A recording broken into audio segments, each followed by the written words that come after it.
Działa? Chyba działa. Cześć. Postanowiłem nagrać dla Was taki inny film niż wszystkie dotychczas. Film, w którym pokażę Wam, jak wygląda mój taki dzień, w którym tak naprawdę nie nagrywam. Dzień, w którym przemieszczam się z miejsca na miejsce, bo jak pewnie wiecie, a jeżeli nie, no to teraz się dowiecie, no sporo podróżuję i dzisiaj jest taki dzień. Dzisiaj jest taki dzień. Ostatni tydzień spędziłem w nowym dla mnie ośrodku narciarskim Limone Piemonte w Piemoncie, na zachodzie, na południowym zachodzie Alp włoskich. Jestem na granicy włosko-francuskiej, stąd jest bardzo blisko do Sanremo, do Monaco, czyli miejscowości nie bardzo kojarzących się z zimą. A dzisiaj przenoszę się w piękne góry, w Pireneje, czyli w ogóle inne klimaty, aczkolwiek nie do końca, bo uważam, że to miejsce Limone Piemonte jest bardzo zbliżone wizualnie do Pirenejów, więc lecę do Andory. Lecę do Andory, oczywiście do samej Andory nie dolecę, bo tak się nie da, ale to gdzie, jak będzie wyglądała moja podróż, to właśnie zobaczycie w tym filmie. Zobaczycie też, co się będzie w międzyczasie działo, bo trzeba będzie spakować ten cały Majdan, mój komputery, ładowarki, zabrać to ze sobą wszystko, spakować się do transferu, czyli do jakiejś taksówki, pojechać na lotnisko, do którego jest stąd no, parę kilometrów, chyba za 2 godziny będę jechał, a przynajmniej 1,5, bo jadę do Turynu. Potem przelecieć samolotem. No, chcę Wam to wszystko pokazać. Jeżeli taka forma filmów Wam się spodoba, to dajcie znać, to będę częściej takie nagrywał, żebyście też zobaczyli, jak wygląda taki codzienny dzień Jacka.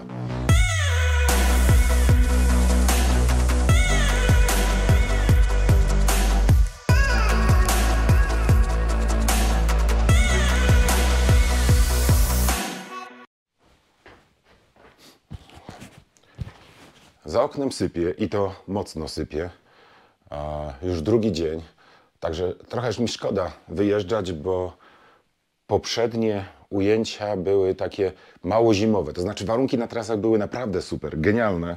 Jestem pełen podziwu dla tutaj ratrakowców i dla właścicieli czy osób odpowiedzialnych za naśnieżanie, bo przy braku śniegu, a tylko przy mrozach naprawdę zrobili bardzo dobrą robotę.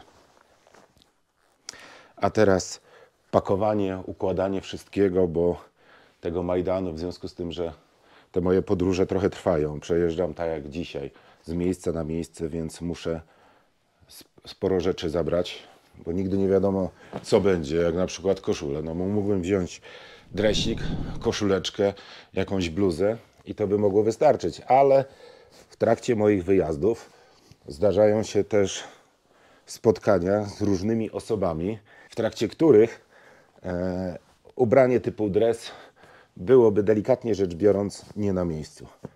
No dlatego trzeba jakąś...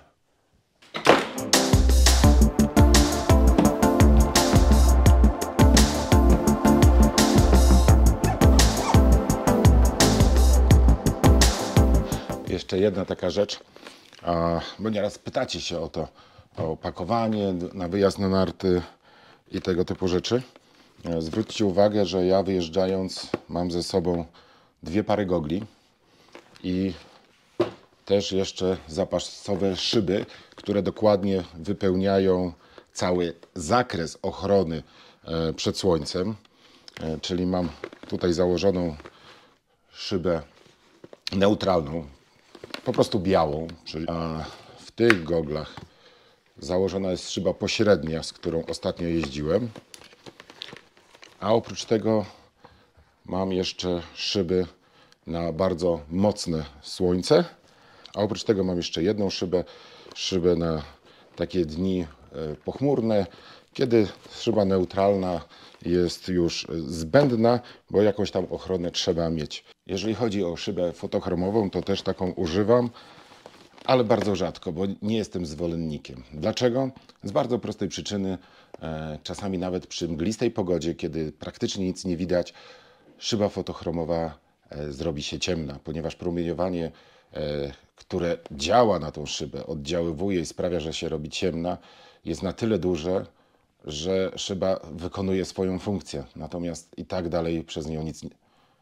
Że szyba wykonuje swoją funkcję, ale sprawia to, że jeszcze bardziej ogranicza nam widoczność. Więc z tymi fotochromami to tak moim zdaniem jest średnio. Oczywiście można powiedzieć, że to jest najbardziej uniwersalna soczewka, ale moim zdaniem lepiej mieć 2 lub 3 szyby. Oczywiście zdaję sobie sprawę, że to są koszty, że nie każda firma w ten sposób sprzedaje gogle, że można dokupić szyby, że jest trudna wymiana.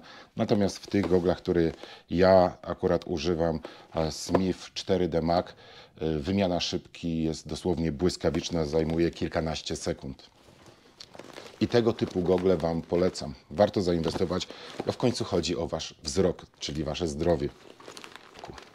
Dobra, kask spakowany, gogle, szybki, można wsadzać do walizki, buty i potem uzupełnianie przestrzeni między butami i oczywiście w butach. Pamiętajcie o tym, że buty można doskonale wykorzystać na to, żeby powsadzać do nich różne rzeczy, na przykład skarpetki narciarskie powsuwać do nich, żeby już w walizce Wam nie zajmowały miejsca. Tak samo kask wykorzystać w ten sposób, że ja mam kask z miękkimi uszami, więc wkładam na spód soczewki, żeby się nie połamały, a następnie rękawiczki, które sprawiają, że całość jest amortyzowana i nic się tam na pewno nie stanie, nawet jeżeli walizka zostałaby w jakiś sposób przyciśnięta czy zgnieciona w trakcie transportu. I teraz wkładając... Tu jestem. Teraz wkładając buty do walizki, zawsze zostanie Wam trochę pustej przestrzeni. Warto ją czymś wypełnić. Warto, jeżeli macie na przykład stelaż, tak jak ja, który zapewnia Wam włożenie, znaczy uchwyt do włożenia walizki, do prowadzenia walizki, to pod spód warto położyć między poprzeczki Wasze skarpetki, bieliznę, bo but i tak tam nie zostanie wsunięty, a wszystko będzie dokładnie zabezpieczone. No i teraz można dopychać innymi rzeczami. Tak przy okazji macie krótką informację na temat, jak ja się pakuję. Jeżeli macie jakieś patenty, to napiszcie w komentarzu teraz.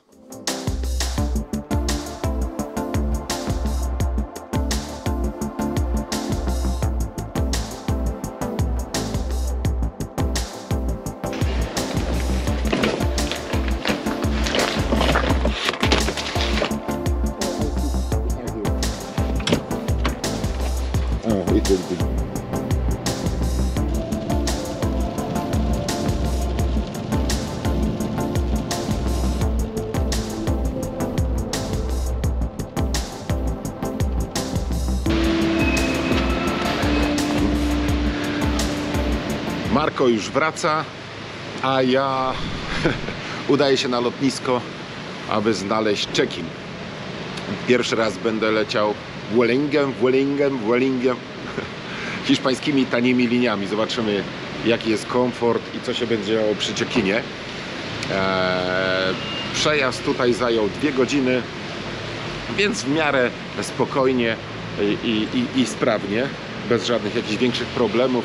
Oczywiście początek był trochę powolny, bo kierowcy włoscy są sparaliżowani, jak pada śnieg, bo z tego co zauważyłem, większość z nich nie ma zimowych opon, tylko jeżdżą na takich szmatkach zakładanych na kołach, nawet nie na łańcuchach.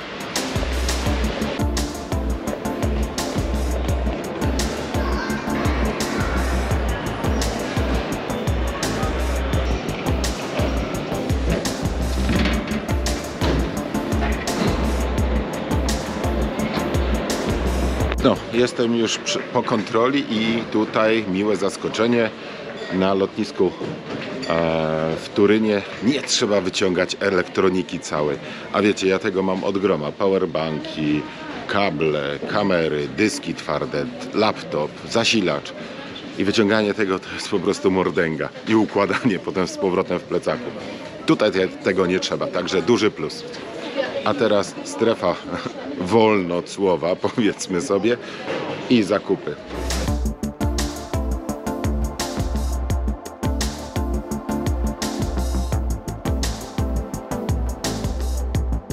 Idę już do swojego gate'u, gdzieś już mój samolot powinien stać, a w międzyczasie informacja dotycząca strefy wolnocłowej. Konkretnie różnego rodzaju kosmetyków, perfum. Są oczywiście tańsze niż u nas w sklepach, nawet tych internetowych, ale nie przebiją tego, co było w... O, chyba tam stoi, bo widzę po ogonie mój samolot. Nie przebiją tego, czy oferty, jaka była w Zamnał. Jeżeli ktoś będzie wiszg na nartach, to polecam zakupywać prawie w ciemno, bo faktycznie ceny są tam bardzo dobre, minus 40% jak nic w stosunku do tego, co jest u nas na rynku dostępne w najlepszych cenach. 14. Na 13 się kończy, 14 nie ma. To super.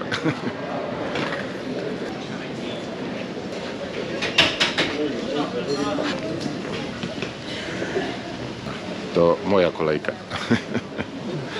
Czyli muszę iść gdzieś na koniec.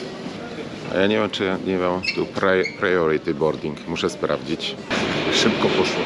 Szybko, aczkolwiek fast boarding czy priority boarding wykupiła połowa pasażerów. Ale mam fajne miejsce przy oknie. Nie powinno mi skrzydło zasłaniać, więc liczę na ładne widoki przy podejściu do lądowania w Barcelonie.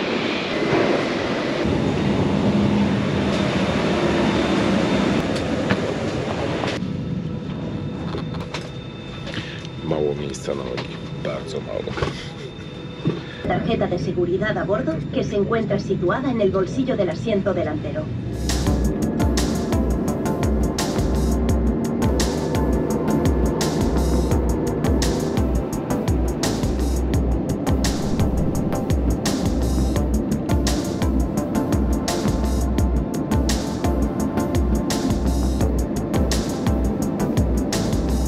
Potrete utilizzare i vostri cellulari e i dispositivi elettronici. È stato davvero un piacere avervi con noi oggi. Walizka przyjechała bardzo szybko. Chłopaki się sprężają. A teraz idziemy na sam koniec hali, żeby zobaczyć, czy moje narty dotarły. Dobrze by było. Po pokrowcu czuć i widać, że w Turynie lało. Jest cały mokry. Nie zdążył wyschnąć. Okna nie otworzyli w samolocie, żeby wyschło wszystko. Ja nie wiem.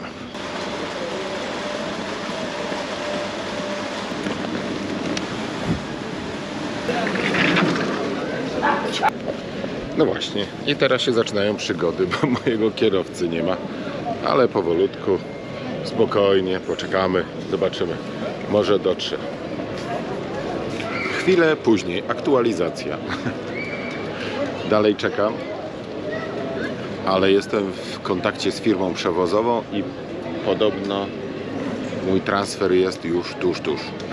Także chwileczkę trzeba będzie poczekać. No, takie rzeczy się zdarzają, wiecie, korki, różne rzeczy po drodze mogą się zdarzyć, więc jeszcze chwilę muszę poczekać. A potem ile? Autobus jedzie 4,5 godziny, to myślę, że samochodem, nie wiem, 3,5 godziny, 3. No, wszystkiego się dowiem po drodze. Jechałem już samochodem takim osobowym, jechałem już z Barcelony. Oczywiście, że tak, do Andory. Zaraz zobaczymy, jak to będzie trwało. To znaczy wy zobaczycie szybciutko, a ja trochę mi to czasu zajmie.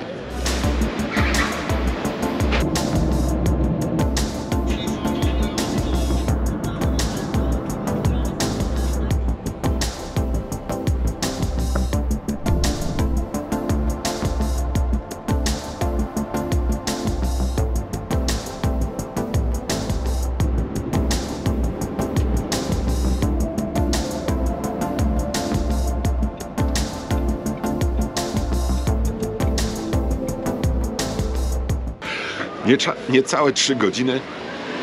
Przy okazji jeszcze na chwilę wjechałem do Francji na pół godzinki. Pojechaliśmy z kierowcą, czy kierowca właściwie jechał na skróty, na najkrótszą drogę.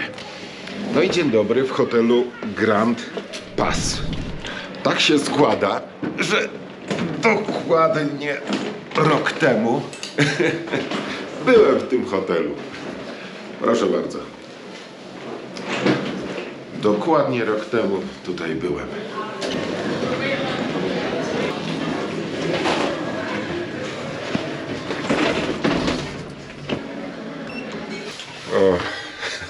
Trochę jestem zmęczony. Trochę zmęczony jestem tą podróżą. Mimo że człowiek może cały czas go wożą, nic nie robi, to mimo wszystko 206. No niemożliwe. Nie. Już myślałem, że to jest pokój, w którym byłem. Bo tak podobnie się szło. Ale nie pamiętam teraz, czy to drugie piętro, czy piętro trzecie. Ale też w tą stronę. Dobra. Widzę, że hotel jest pełny. Zaraz zobaczymy, co dzisiaj serwują na kolację. Już was kolacją nie będę zanudzał. Gdzie ja włożyłem te karty? Przed chwilą je miałem w ręce. Widzicie, jak to jest? Tu jest. O, dobra. Cyk. 206.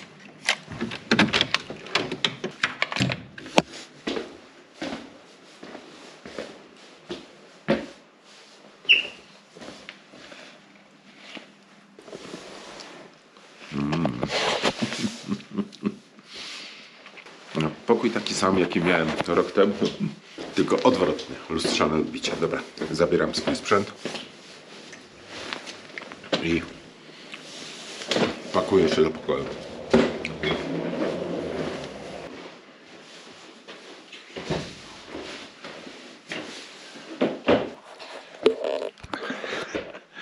Jeszcze, ojejku, jeszcze dla was kilka takich tipów, jakbyście kiedyś wpadli do Andory. A tipy to takie polskie słowo. Ale chciałbym wam doradzić coś, a mianowicie, jeżeli byście się wybierali do Andory, do czego was serdecznie namawiam, to pamiętajcie, żeby wyłączyć roaming danych, bo w Andorze rozmowy, internet są szalenie drogie. Ale są dwa rozwiązania, jak się komunikować ze światem. Jeżeli byście mieszkali tu, gdzie ja, w miejscowości Pas de la Casa, to jest miejscowość praktycznie na granicy francusko-andorskiej. Stąd do granicy jest, no nie wiem, 2 km. I tutaj łapie oręcz francuski. I po prostu, zaraz zobaczę, gdzie ja mam komórkę tutaj. I zobaczymy. O, nie, akurat w tym momencie nie mam. Ale jeżeli się wyjdzie do miasta, to łapie ten oręcz francuski i można, że tak powiem, normalnie się dodzwonić. Drugie rozwiązanie, które może wam ułatwić życie, to jest coś takiego jak Wi-Fi calling, czyli rozmowy przez Wi-Fi. W iPhone'ach jest taka funkcja, tylko to jeszcze operator musi mieć polski takie coś. Myślę, że wszyscy mają. Orange tak ma. Ja mam akurat w Orange telefon, więc Orange tak ma. Wtedy włączacie Wi-Fi calling i w momencie, jeżeli nawet jesteście poza zasięgiem sieci jakiejkolwiek, czyli na przykład wyłączycie sobie sieć w Andorze. Aha, no tu jeszcze jedna ważna rzecz. Trochę zamieszałem, albo może nawet więcej, ale to jest ważna rzecz. A mianowicie ustawcie sobie stałego operatora jeszcze. Albo trzeba wyłączyć w ogóle roaming danych, albo trzeba ustawić stałego operatora francuskiego. Jeżeli tu jesteście w Pas de la Casa, wtedy telefon będzie wam łapał tylko francuskiego operatora, nie przyłączy się na operatora w Andorze. Więc nie pociągnie was po kieszeni. I właśnie teraz wracamy do Wi-Fi calling. Jeżeli będziecie mieli tą funkcję, to wtedy, jeżeli będziecie w zasięgu sieci Wi-Fi, to wasz operator to wyłapie i połączy was, jeżeli ktoś do was w tym czasie będzie dzwonić, i tak samo wy możecie normalnie dzwonić, tak jakbyście mieli połączenie z siecią komórkową. To tak informacyjnie dla osób, które są niezorientowane, że są takie możliwości. A mi się pojawiła tu jedna kreska? Czy się nie pojawiła? O, pojawiło się, czyli mam zasięg telefonii francuskiej.